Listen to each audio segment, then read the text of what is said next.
আসসালামু আলাইকুম। আমি রুই মাছ দিয়ে শিমের বিচি দিয়ে রান্না করলাম। দেখাচ্ছি, রান্নাটা পরে দেখাবো এক সময়। এখন দেখেন শিমের বিচি দিয়ে রুই মাছ রান্নাটা। অনেক বড় ছিল, তাই ছোট ছোট পিস করে নিলাম। শিমের বিচি দিয়ে রান্না করলাম। এখন খাওয়ার টেবিলে চলে আসলাম।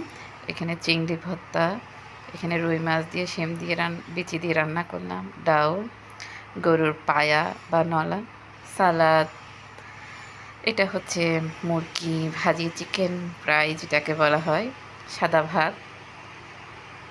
চিকেন ফ্রাইটা আমার তেমন একটা পছন্দ না, বাচ্চারা পছন্দ করে। সালাদ, এগুলোর মধ্যে সালাদটা অনেক ভালো লাগে। আর বিশেষ করে পায়াটাও অনেক পছন্দনীয় খাবার, গরুর মাংস।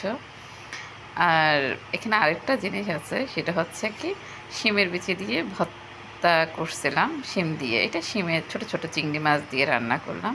আর এটা হলো শিম আর শিমের বিচি দিয়ে ভর্তা। আর এগুলো পোলাও দিয়েও